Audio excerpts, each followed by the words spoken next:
उम्मीद करता हूँ आप सब खैरियत से होंगे। मेरा नाम हाफिज शाहजेब है। जैसा कि इससे पिछली वीडियो में हम लोग पढ़ रहे थे क्लास 9 की मैथ्स एक्सरसाइज 1.4 हमने स्टार्ट की थी। क्वेश्चन नंबर 1 और क्वेश्चन नंबर 2 हमने कंप्लीट कर लिया था। आज की इस वीडियो में हम क्वेश्चन नंबर 3 करने जा रहे हैं। क्वेश्चन नंबर 3 है simplify using law of exponent.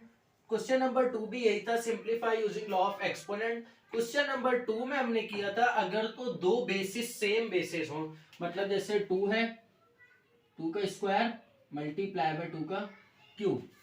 इससे पिछली वीडियो में हमने किया था अगर दो सेम बेसिस हो और मल्टीप्लाई हो रही हो तो पावर्स ऐड हो जाती हैं। तो ये भी लॉ ऑफ एक्सपोनेंट है, पर यहाँ पर हमें सवाल में सिर्फ एक बेस गिवन है, मतलब सिर्फ 5 बेस गिवन है और 5 के ऊपर स्क्वायर है और होल क्यूब गिवन है, मतलब एक बेस के ऊपर एक से ज्यादा दो पावर्स गिवन है। तो अगर तो ऐसे कोई सवाल आ जाए जिसमें एक बेस के ऊपर एक से ज्यादा पावर्स मौजूद हों तो वो दोनों पावर्स मल्टीप्लाई होंगी, तो उन दोनों पावर्स को आपस में मल्टीप्लाई कर दिया जाएगा, मतलब 2 मल्टीप्लाई बाय 3 और 5 की पावर 2 3 जा 6 हो जाएगी। तो अगर सेम बेसिस और मल्टीप्लाई हो रही हो तो पावर्स ऐड हो जाएंगी, और अगर एक ही बेस के ऊपर एक से ज्यादा पावर्स मौजूद हो तो वो आपस में मल्टीप्लाई होंगी। अब सवाल आता है अगर हमें ब्रैकेट के अंदर दो अलग अलग बेसिस गिवन हो और एक होल पावर गिवन हो तो उसका क्या किया जाएगा।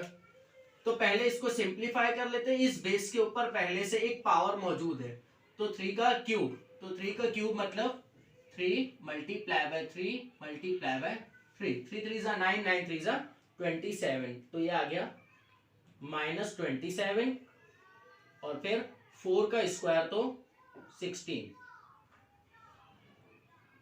और होल क्यूब। सवाल आता है यहां से माइनस हमने खत्म नहीं किया पर यहां से माइनस खत्म कर दिया।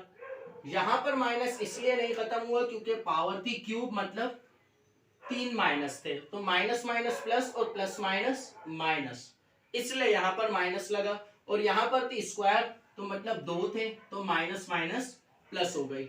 तो एक बात हमें और समझ आई, अगर तो पावर इवन नंबर गिवन हो तो अगर अंदर बेस के साथ माइनस हो तो वो प्लस में चेंज हो जाएगी, पर अगर ऑड नंबर हो तो वो माइनस ही रहेगी, वो चेंज नहीं होगी।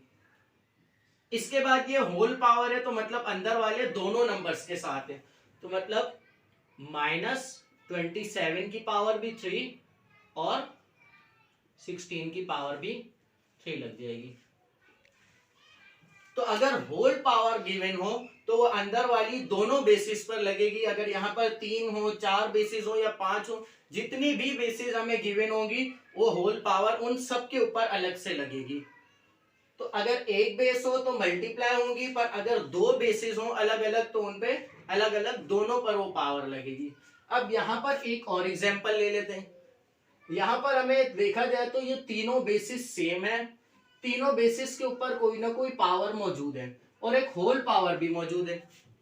तो एक तरीका तो इसका ये है जो इन बेसिस के ऊपर पहले सारों के ऊपर होल पावर लगा दें, और दूसरा तरीका है हम दोबारा से अपने क्वेश्चन नंबर 2 की तरफ चले जाए रिवर्स, मतलब सेम बेसिस है, तीनों बेसिस सेम है, मल्टीप्लाई हो रही है। हमें कैसे पता लगा मल्टीप्लाई हो रही है, क्योंकि दोनों ब्रैकेट्स के दरमियान कोई साइन मौजूद नहीं हो, कोई साइन मौजूद नहीं है।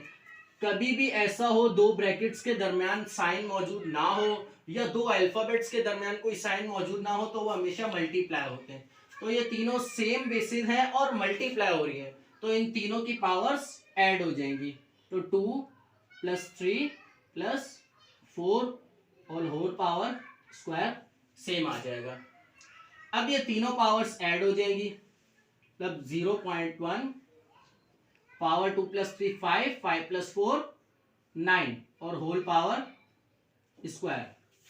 अब यहां पर ये सवाल दोबारा से ऐसा ही बन गया, तो एक बेस है, एक के ऊपर दो पावर्स आ गई तो दोनों पावर्स आपस में मल्टीप्लाई हो जाएंगी, तो 0.1 की पावर 9 मल्टीप्लाई बाय 2 और 0.1 होल पावर 9 2 जा 18, ये हमारा आंसर।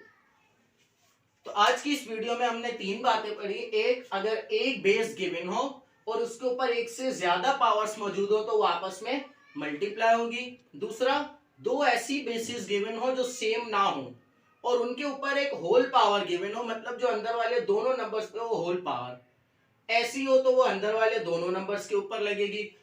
और कुछ इस तरीके से हमें होल पावर गिवन हो जो तीनों बेसिस या जितनी भी बेसिस हो वो सेम हो, तो फिर उसको कैसे सॉल्व किया जाए? तीनों मल्टीप्लाई हो रही है तो पावर्स ऐड होकर फिर मल्टीप्लाई हो जाएंगी।